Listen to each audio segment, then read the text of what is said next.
Hello hi dear friends, welcome to Lakshmi Nair's travel vlogs.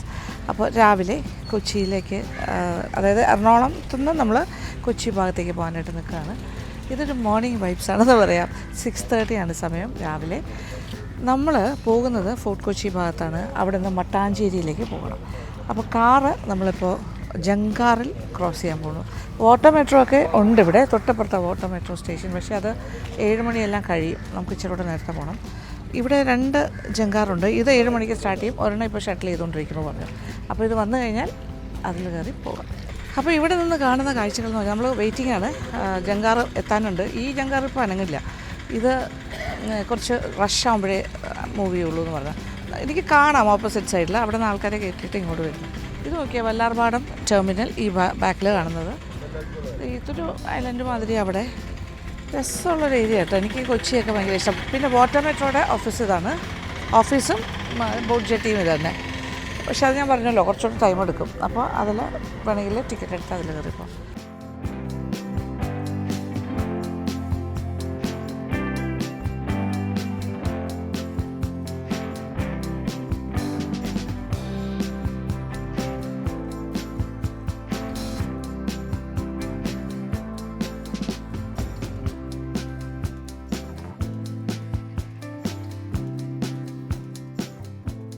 Ice cream ഉണ്ടാക്കുന്ന ആളല്ലേ? അതെ അതെ അതെ, ഐസ്ക്രീം ഉണ്ടാക്കുന്ന ആളല്ലേ എന്നോട് ചോദിക്കും.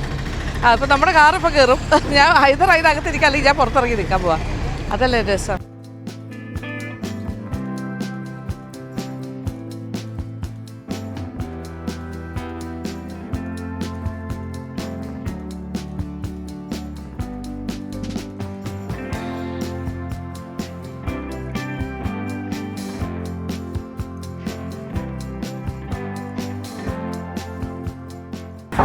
അങ്ങനെ ജങ്കാർ കരക്കെത്തി.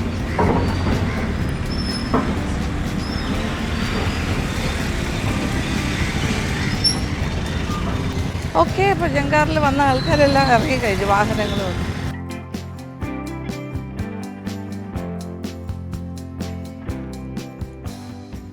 ഇവിടെ പ്രഭാതം ഇങ്ങനെ ലൈവായി വരുന്നതേ ഉള്ളൂ. ഇവിടെ നമ്മൾ ഇറച്ചിച്ചോറ് തേടിയാണ് വന്നിരിക്കുന്നത്.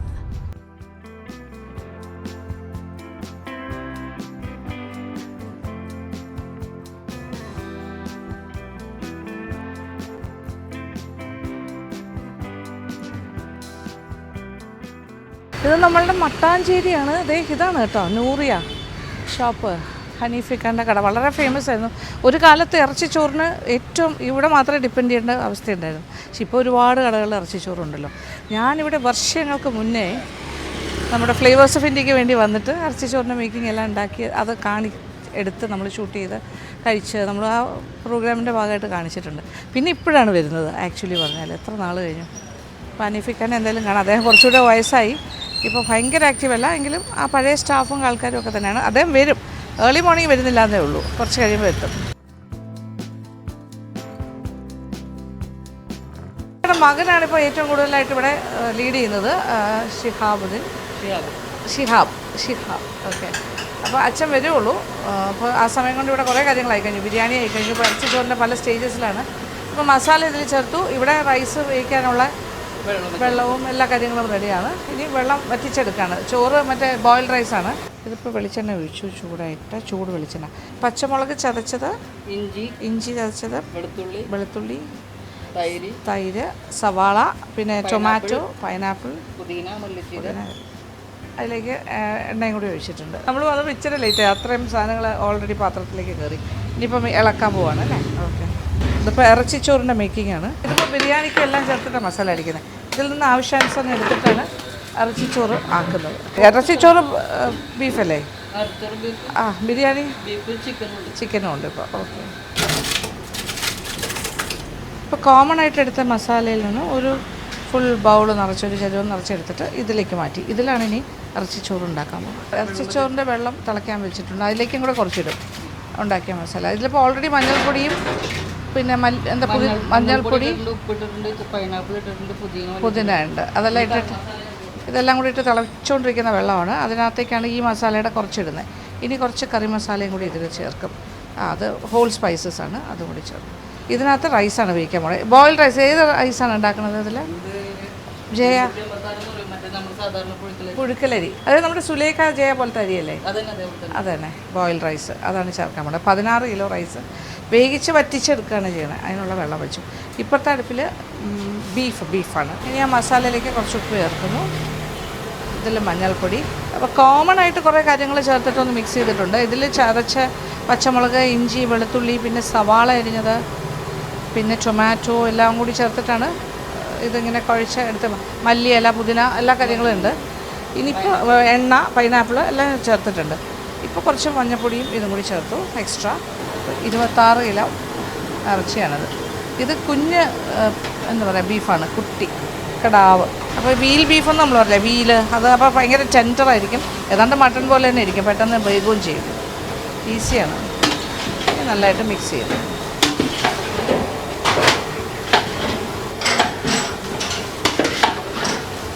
ഇപ്പോൾ റൈസ് വേവിക്കാനായിട്ട് വെച്ചിരിക്കുന്ന വെള്ളത്തിൽ നിന്നാണ് കുറച്ച് ഇതിലേക്ക് മാറ്റുന്നത്. അപ്പോൾ അതിൽ ഗരം മസാലയുടെ പൊടി എല്ലാം ചേർന്നതാണ്. അത് പൈനാപ്പിളും എല്ലാം കൂടി ചേർന്ന വെള്ളമാണത്. അത് അരമണിക്കൂർ കൊണ്ട് ഇത് വെന്ത് കിട്ടും. ഇത് അടച്ചിട്ട് വേവിക്കുകയാണ്. ഇത് ഏകദേശം വെന്തൂന്ന് തോന്നുന്നു. അതിന് ഇത് ഓഫ് ചെയ്യുന്നു, അടുപ്പ് ഓഫ് ചെയ്യുന്നു, എന്നിട്ട് അടച്ചിടും. ഇപ്പോഴത്തെ അടുപ്പിൽ ഇനി റൈസ് ഇടാൻ പോകാം. ഇറച്ചിച്ചോറിൻ്റെ റൈസ് ഇത് നമ്മളിപ്പോൾ സുലേഖയോ ജയോ അങ്ങനത്തെ റൈസ് ഉപയോഗിക്കാം. റൈസ് വേവിക്കാനുള്ള വെള്ളം നല്ലതായിട്ട് തിളച്ച് കഴിയും. അപ്പോൾ ഇതിനകത്ത് ആ മസാല കുറച്ചുണ്ട്, കൂടാണ്ട് മഞ്ഞൾപ്പൊടി ഉണ്ട്. ഇതെത്ര 15 കിലോ എന്നല്ലേ പറഞ്ഞേ? 16 കിലോ റൈസുണ്ട്, 26 കിലോ മീറ്റുണ്ട്, 4 പാട്ട. ഓക്കെ. ഈ അരിയുടെ പേര് 786 ആണ് ഈ ബ്രാൻഡ്.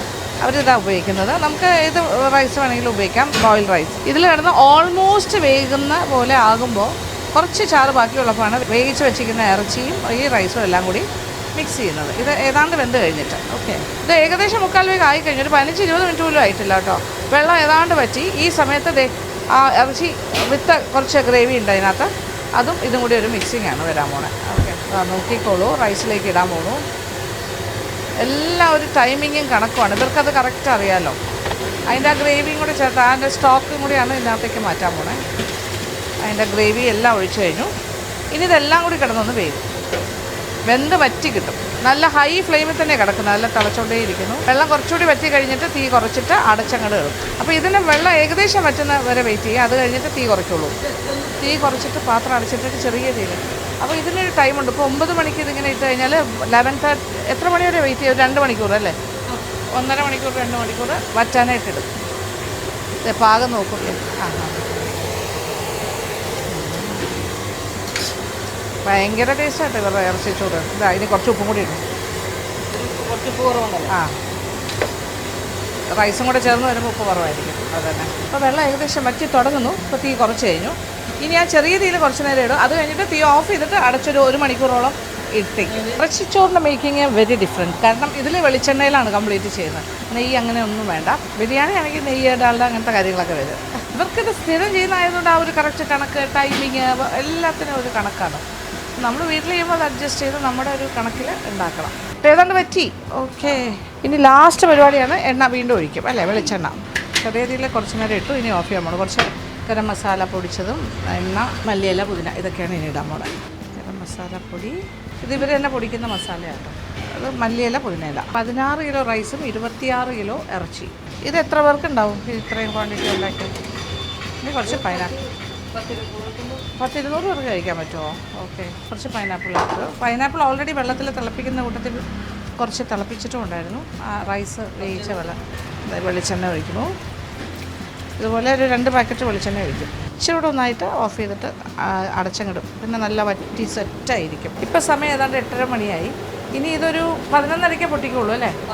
11. ഓക്കെ. അപ്പോൾ ഏകദേശം സ്റ്റാർട്ടാവും. ഫുഡ് കൊടുത്തു തുടങ്ങുന്നത് 11:30. ഇപ്പോൾ 8:30, 9:00, 10:00 അപ്പോൾ 2.5 മണിക്കൂർ ക്ലോസ് ചെയ്തിടും. അപ്പോൾ നല്ല പാകത്തിന് റെഡിയായി വരും.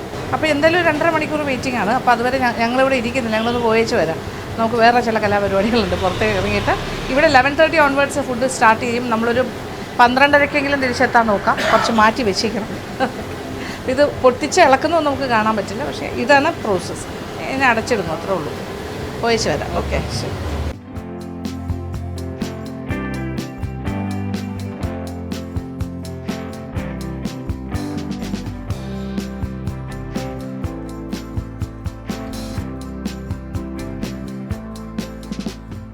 ഫോർട്ട് കൊച്ചിയിലെത്തി മട്ടാഞ്ചേരി റൂട്ടിൽ കയറി കഴിഞ്ഞു. ഇവിടെ ബസാർ റോഡ്, ഇവിടെ കുരിയച്ചൻ്റെ നട എന്ന് പറയുന്ന എല്ലാവരും വന്ന് പ്രാർത്ഥിക്കുന്ന ഒരു പഴയൊരു പള്ളിയുണ്ട്.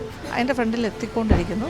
ഇവിടെ പൂവൊക്കെ വിൽക്കാനായിട്ട് ആൾക്കാർ വെച്ചുകൊണ്ടിരിക്കുന്നുണ്ട്. അപ്പോൾ അവരുടെ തന്നെ പൂവൊക്കെ മേടിച്ചിട്ട് അതിനകത്ത് നിന്ന് നമുക്ക് പ്രാർത്ഥിക്കാൻ പോകാം.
നമ്മൾ എന്ത് പ്രാർത്ഥിച്ചാലും ഇവിടെ നടക്കും എന്നാണ് പറയുന്നത്. പ്രത്യേകിച്ച് നമുക്ക് നഷ്ടപ്പെട്ടു പോയ പൈസയോ മുതലോ എന്തെങ്കിലും സാധനങ്ങളൊക്കെ കളഞ്ഞു പോയാലേ പ്രാർത്ഥിച്ചാൽ കിട്ടുമെന്ന് പറയുന്നു.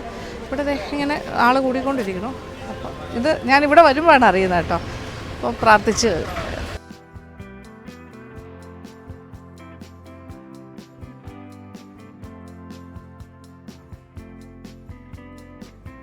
അപ്പോൾ കൊച്ചിയിൽ വന്നു കഴിഞ്ഞപ്പോൾ ഞാനിപ്പോൾ ഫോർട്ട് കൊച്ചി പരിസരത്താണ്. അപ്പോൾ ഞാൻ വിചാരിച്ചു എനിക്കൊരു വീടും കൂടി വിസിറ്റ് ചെയ്യണമെന്ന് തോന്നി. അതായത് മോളുടെ പാർവതിയുടെ മദറിലോ കൊച്ചിക്കാരിയാണ് ശരിക്കും പറഞ്ഞാൽ. കൊച്ചിയിലാണ് അവരുടെ കുടുംബ വീടെല്ലാം, ശ്യാമള ചേച്ചിയുടെ. അപ്പോൾ ആ വീടിനോട് ചേർന്ന് ഫാമിലി ഹൗസിൻ്റെ അടുത്ത് തന്നെ ഒരു പഴയൊരു വീടുണ്ട്, അത് റിനോവേറ്റ് ചെയ്തെടുത്തിട്ടുണ്ട്. അന്ന് എനിക്ക് പാലുകാച്ചിന് വരാനായിട്ട് പറ്റിയില്ല. പിന്നെ ഇപ്പോൾ ഞാനിവിടെ വന്നപ്പോൾ വെറുതെ ഒന്ന് ശ്യാമള ചേച്ചി വിളിച്ചപ്പോൾ ശ്യാമള ചേച്ചി സ്ഥലത്ത് ട്രിവാൻഡ്രത്താണ്, ഇവിടെ ഇല്ല. പക്ഷേ എന്നോട് പറഞ്ഞ ലക്ഷ്മി ഒരു കാര്യം ചെയ്യും, വീട് കാണണമെങ്കിൽ പോയി കണ്ടോളൂ, താക്കോല് നെയ്ബറിൻ്റെ കൊടുത്തിട്ടുണ്ട്, അവർ വന്നിട്ട് തുറന്നു തരുന്നു. അപ്പോൾ നമുക്കൊന്ന് വീടും കൂടി കണ്ടേച്ചും പോകാം. അപ്പോൾ ശ്യാമള ചേച്ചിയുടെ ഫാമിലി ഹൗസ് ഇവിടെയാണ്, ഇതാണ്. അത് പക്ഷേ ഇപ്പോൾ ഒരു അത്രയും അപ്കീപ്പില്ല, അത് പെയിൻ്റൊന്നും അടിച്ചിട്ടില്ല തോന്നുന്നു. അപ്പോൾ അതിൻ്റെ തൊട്ടടുത്ത്, അവിടെ ആരുമില്ല ഇപ്പോൾ, അതിൻ്റെ തൊട്ടടുത്ത് തന്നെയാണ് ഇപ്പം ദേവി നിവാസ് പേരൊക്കെ വെച്ചിരിക്കുന്നത്. അപ്പോൾ yes, this is the house. Shyamala ചേച്ചി വിളിച്ച് പറഞ്ഞു അല്ലേ? ആണോ? വീടൊന്ന് കണ്ടു. അന്ന് പാലുകാച്ചിന് വരാൻ പറ്റില്ല. ഇതിപ്പോൾ ഡൗൺ സ്റ്റേഴ്സ്, ഇത് താഴത്തെ ബെഡ്റൂമൊക്കെ അടച്ചിരിക്കുക, മേളിൽ അത് പൂട്ടിയിരിക്കുകയല്ലേ. ഇനി മേളിൽ കയറി നോക്കാം എന്നല്ലേ. ഓക്കെ, അശ്വിൻ്റെ അച്ഛൻ്റെ പടം ഉണ്ട് ഇവിടെ. മോൻ അവനും ഞാനും കൂടെ ഭയങ്കര കൂട്ടാ, മൂത്താള് മൂത്താളെ. ഓ, അവിടെ വന്നപ്പോൾ ഒരു പ്രാവശ്യം ഞാനുണ്ടായിരുന്നു. ഞാൻ എടുക്കാതെ അങ്ങ് സമ്മതിക്കുക. ആയിഷാണോ? ശരി. 3 കുട്ടികളായത്. അതെ അതെ അതെ അതെ. അവര് കണ്ടിട്ടില്ല, അവരെ കണ്ടിട്ടില്ല, അവര് തീരെ ചെറുതായിരുന്നല്ലോ. അതുപോലെ ഇങ്ങോട്ട് വരും, ഇനി ഈ വർഷം വരുന്നുണ്ട്. ഞാൻ പിന്നെ തിരുവനന്തപുരത്തോട്ട് പിന്നെ പോയില്ല. ഓക്കെ, ഈ പ്രാവശ്യം പൊങ്കാലയ്ക്കും പോകുന്നില്ല. പയ്യ. ഇതാണ് ബെഡ്റൂം. അത് പൂട്ടിയിരിക്കുമല്ലേ? Okay okay. നമുക്ക് അപ്സ്റ്റേഴ്സ് പോകണമെങ്കിൽ പുറത്തൂടെ ആണോ? പുറത്തൂടെ. ഓക്കെ, ഒരു അപ്പാർട്ട്മെന്റ് പോലെ തന്നെ അല്ലേ, സെപ്പറേറ്റ് ആയിട്ട് എൻട്രൻസ്. ഫേണിഷ് ചെയ്തിട്ടില്ല, പക്ഷെ എല്ലാം സെറ്റാക്കി.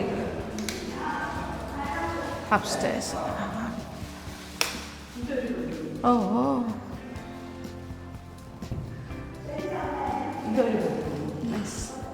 നീറ്റ്. 2 ബാത്ത് അറ്റാച്ച്ഡ് ബെഡ്റൂംസ് ഉണ്ട്. ഓക്കെ, ഇത് റെൻറ്റിന് already. Okay, this is the kitchen. Nice, നല്ല വെൽ പ്ലാൻഡ്, നന്നായിട്ട് ചെയ്തിട്ടുണ്ട്, അടിപൊളി. ഇത് അന്ന് പാലുകാച്ചിന് വന്നിട്ട് ഇത് കാണാൻ അന്ന് എല്ലാവരും ആളും ബഹളമായിരിക്കും അല്ലേ. അപ്പോൾ ഇതാണ് അപ്സ്റ്റേഴ്സ് എല്ലാം സെറ്റ് ചെയ്തിട്ടുണ്ട്. അപ്പോൾ താഴെയാണ് ഒരു സിംഗിൾ ബെഡ്റൂമുള്ളൊരു പോർഷൻ. അപ്പോൾ ഇതാണ് ശ്യാമള ചേച്ചി ഇപ്പോൾ പുതിയതായി പണിത വീട്. ഇതിപ്പോൾ ഇടയ്ക്ക് വരുമ്പം വല്ലപ്പോഴും വരുമ്പോൾ താമസിക്കാനാട്ടോ താഴെ. അപ്പം മുകളിലത്തെ എല്ലാ ആൾക്കാർ വേറെ വരും, റെൻറ്റിന് കൊടുക്കാൻ പ്ലാനുണ്ട്. രസമായിട്ട് ചെയ്തിട്ടുണ്ടല്ലേ, കോമ്പാക്ട് പ്ലേസിൽ സുഖമായിട്ട് 2 ഫാമിലിക്ക് പറ്റുന്ന രീതിയിൽ നടുക്ക് കാർ ഷെഡും. ശ്യാമള ചേച്ചിയുടെ ഫ്രണ്ട്സാണ്, നെയ്ബേഴ്സാണ്. അപ്പോൾ എന്തായാലും വീട് കണ്ടു, ദേവി നിവാസ്. ഓക്കെ, ശ്യാമള ചേച്ചി സ്ഥലത്തില്ലെങ്കിലും ഫ്രണ്ട്സ് വന്ന് തുറന്ന് കാണിച്ചു, നെയ്ബേഴ്സിന്. എന്തായാലും സംഭവം കൊള്ളാം.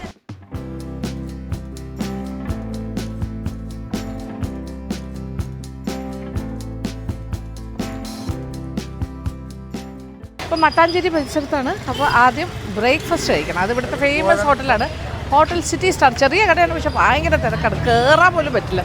ബാലൻ ചേട്ടൻ്റെ കട എന്നും പറയും.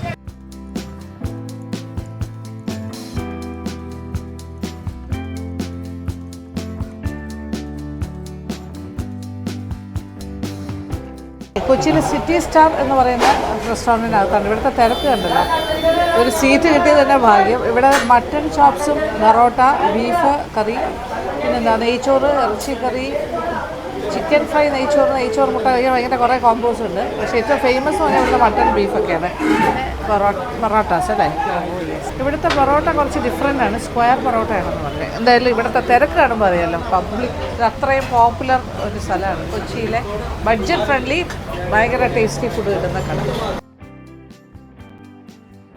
ഇടിയപ്പം, പിന്നെ എന്താ പറയുക, ഇത് സ്ക്വയർ പൊറോട്ടാസ് ഡിഫറെൻ്റ് ആണ്. തീർന്നു പോയി മട്ടൺ ചോപ്സ്. അതിൻ്റെ ഗ്രേവി കിട്ടിയിട്ടുണ്ട്. പിന്നെ ബീഫ് റോസ്റ്റ് ഉണ്ട്. പിന്നെന്താ ഉള്ളത്, ചിക്കൻ ഫ്രൈയും ഉണ്ട്. എല്ലാ കാര്യങ്ങളും ഒന്നും കിട്ടിയില്ല, പക്ഷെ അതുകൊണ്ട് എനിക്ക് എന്തായാലും മട്ടൻ്റെ ഗ്രേവി ചോപ്സിൻ്റെ കിട്ടിയിട്ടുണ്ട്. അപ്പോൾ ടേസ്റ്റ് അറിയാൻ പറ്റുമല്ലോ. ഇത് വളരെ ഫേമസ് ആണ് ഇവിടെ. സ്ക്വയർ പൊറോട്ട ചൂട് പോകുന്നതിന് മുമ്പേ കഴിക്കണം. ഇത് beef roast, chicken fry with onion and ഇതാണ് നമ്മുടെ മട്ടൺ ചോപ്സ്. ഇവിടുത്തെ വലിയ ഫേമസ് ആണ് ഇതെല്ലാം തന്നെ. മട്ടൺ ചോപ്സിൻ്റെ പീസ് തീർന്നു പോയി, പക്ഷേ ഗ്രേവി എന്നിട്ട് ഇത് ഒഴിച്ച് കഴിക്കാം. മട്ടൺ ചോപ്സിൻ്റെ ഗ്രേവി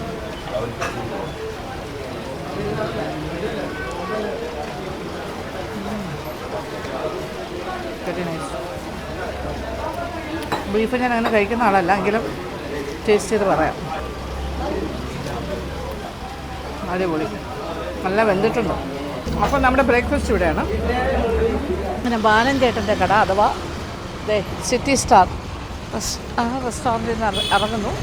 ഇനി തൊട്ടടുത്ത് തന്നെയാണ് നമ്മുടെ ഇറച്ചിച്ചോറിൻ്റെ ഷോപ്പും, ആ ഭാഗത്തേക്കാണ്. ഇത് രസകദളിയല്ലേ? അല്ല, ഇത് മറ്റേ ഇതല്ലേ റോബസ്റ്റാ? ഇത് എല്ലായിടത്തും ഒരുപോലെ അല്ലേ? നാടനാ? നല്ല മധുരം, പ്രത്യേക ടേസ്റ്റാണ്. നാടൻ. പുള്ളി പറഞ്ഞു, ഞാൻ സംഭവിച്ചു, കറക്റ്റാ. ഫ്രീ ആയിട്ടൊരു മഴ കിട്ടി.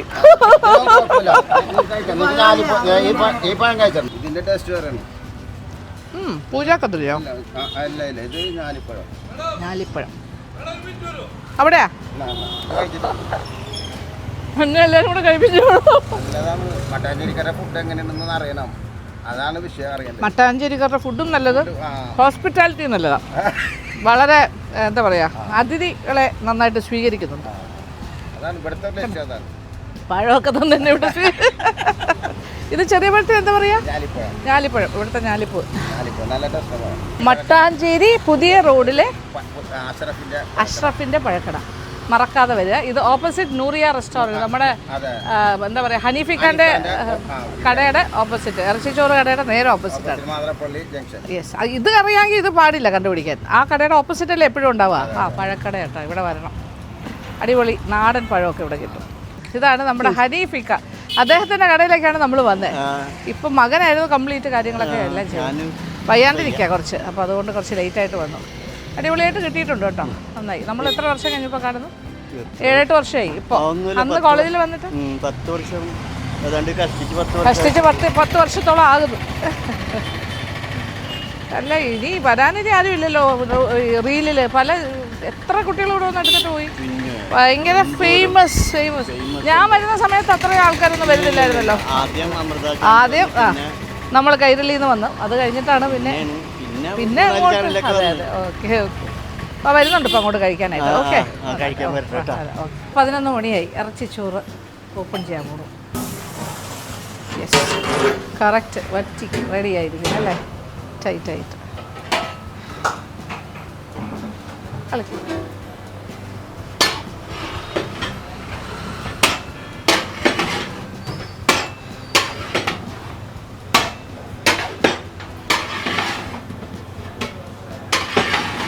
അപ്പോൾ ഇറച്ചിച്ചോറിൻ്റെ ഫൈനൽ സ്റ്റേജും കണ്ടു. അപ്പോൾ അതേ ചേട്ടനും ഉണ്ട് ഇവിടെ. പിന്നെ മൂന്നാമത്തെ മകൻ ആണ്, പുള്ളിയാണ് ഇന്നെല്ലാം കുക്ക് ചെയ്തത്.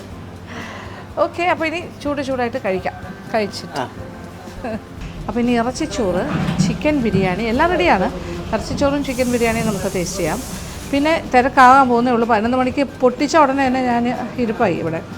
ഇനി കുറച്ച് കഴിയുമ്പോൾ 11:30 ഓൺവേർഡ്സ് ആൾക്കാർ വന്നാൽ ഒരുപാട് പാഴ്സൽ പോകും. അവരെല്ലാത്തിനും തയ്യാറാണ്, എല്ലാം പാക്ക് ചെയ്ത് അതിൻ്റെ കൂടെ കൊടുക്കുന്ന സാലഡ് പിന്നെ ഡേറ്റ്സ് പിക്കിളൊക്കെ സെറ്റ് ചെയ്ത് വെച്ചിരിക്കും. ഇരുന്ന് കഴിക്കാനും ആളാണ്. കുറച്ച് കഴിയുമ്പോൾ ഭയങ്കര തിരക്കാവും. അപ്പം അതിന് മുന്നേ ഇവിടുന്ന് ചാടണം കഴിച്ചിട്ട്. അങ്ങനെ എല്ലാ കാര്യങ്ങളും ഫ്രണ്ടിലെത്തിക്കഴിഞ്ഞു. ചൂടായിട്ട് ഇറച്ചി ചോറ്. ഇത് ചിക്കൻ ബിരിയാണി, അതിന് ലോങ് റൈസാണ് ഉപയോഗിച്ചിരിക്കുന്നത്, ബസ്മതി റൈസ്. ഇത് ബീഫ് ബിരിയാണി, ഇതിൽ കൈമ റൈസ്. പിന്നെ അതിൻ്റെ കൂടെ ഡേറ്റ്സിൻ്റെ അച്ചാറ്, പിന്നെ ഒരു റൈത്ത. ഇവിടെ എന്താ പറയുക, ഇതിന് നമ്മൾ റൈത്ത തന്നെയല്ലേ പറയാം, കച്ചുമ്പ്. Okay, chicken raita. ഇതാണ് കോംബോ. അപ്പോൾ ഇതിനൊക്കെ ഇപ്പോൾ സത്യം പറഞ്ഞാൽ ഇവിടെ ഭയങ്കര റേറ്റ് കുറവാണ്. ഇത് 80 റുപ്പീസേ ഉള്ളൂ ഇറച്ചിച്ചോറ്, മറ്റെല്ലാം 120 ഉള്ളൂ കേട്ടോ. ദിസ് ഇസ് ദി ഇറച്ചിച്ചോറ്. അഗൈൻ ബീഫ് തന്നെയാണ്, beef biryani, chicken biryani, dates അച്ചാറും. കുറച്ചായപ്പോൾ നിറച്ചായില്ലേ, പ്ലേറ്റ് നിറഞ്ഞു. ഇത് ഫ്ലേവർ അറിയാം, ഒരു പ്രത്യേക ടേസ്റ്റ് തന്നെയാണ്. അതുകൊണ്ടാണ് ഇവിടെ ഇത്രയും ഫേമസും ഇത്രയും തിരക്ക് വരുന്നത്. ദിസ് ഇസ് എ ബീഫിൻ്റെ ബിരിയാണി. നല്ലതായിട്ട് ആ സ്റ്റോക്കിൻ്റെ ടേസ്റ്റ് ശരിക്കും വരുന്നുണ്ട്. പീസൊന്നും കഴിക്കേണ്ട ആവശ്യമില്ല. എന്താ ചിക്കൻ ബിരിയാണി. ഇത് ശരിക്കും പറഞ്ഞാൽ ബീഫ് ബിരിയാണി ഭയങ്കര സോഫ്റ്റ് ആൻഡ് ഭയങ്കര മോയിസ്റ്റായിട്ടാണ് ഇരിക്കുന്നത്. ചിക്കൻ ബിരിയാണി ഇത് ബസ്മതി റൈസ് കൂടിയ അരിയാണ്.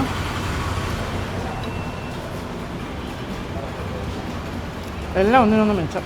നല്ല മസാലയാണ്, അതാണ് അതിൻ്റെ ഒരു പ്രത്യേകത. എല്ലാത്തിൻ്റെയും മസാല കോമൺ ആണ്. റൈസ് മാറുന്നു, മീറ്റ് മാറുന്നു. അപ്പോൾ ആ മസാലയുടെ ഒരു സ്ട്രെങ്ത് ഭയങ്കര കേട്ടോ, ഭയങ്കര നല്ല മസാലയാണ്, ഒരു രക്ഷയില്ല. പിന്നെ ബീഫെല്ലാം നന്നായിട്ട് വെന്തിട്ടുണ്ട്. അങ്ങനെയാണ് ഇവർ ഉണ്ടാക്കുന്നത്. എല്ലാ കാര്യങ്ങളും നല്ലതായിട്ട് സോഫ്റ്റ്. ശരിക്കും ലഞ്ച് ടൈമായി വരുന്നതേ ഉള്ളൂ. വിശപ്പ് അങ്ങനെ അങ്ങോട്ട് ആയിട്ടില്ല, എന്നാലും ഇതിൻ്റെ സ്വാദ് കൊണ്ട് അറിയാണ്ട് കഴിച്ചു. പക്ഷെ എന്ത് ടേസ്റ്റ് അറിയോ, ഇത് കഴിക്കാത്ത ആൾക്കാർ ഇപ്പോൾ കുറവാണ്. എങ്കിലും കഴിക്കാത്ത ആരെങ്കിലും ഒക്കെ ഉണ്ടെങ്കിൽ കൊച്ചി വരികയാണെങ്കിൽ വിസിറ്റ് ദിസ് പ്ലേസ്. അടിപൊളി അടിപൊളി. പഴയ പോലെ തന്നെ കഴിച്ചു. എല്ലാം ചെറിയ കഴിച്ചു, ബാക്കി പാർസൽ എടുത്തിട്ടുണ്ട്. ഓക്കെ, അപ്പോൾ എന്തായാലും ചേട്ടൻ്റെ മോൻ ഷിഹാബിനോടും ചെറുമോനോടും യാത്ര പറഞ്ഞു പോകും. സാറ്റർഡേ സൺഡേ മാത്രമേ ഇദ്ദേഹം ഇവിടെ ഉണ്ടാവുള്ളൂ, എഞ്ചിനീയറിങ്ങിന് പഠിക്കുവാണ്. ഓക്കെ, എന്നാൽ പോയിട്ട് വരാം, ഇനിയും വരാം. Okay, thank you, bye bye bye.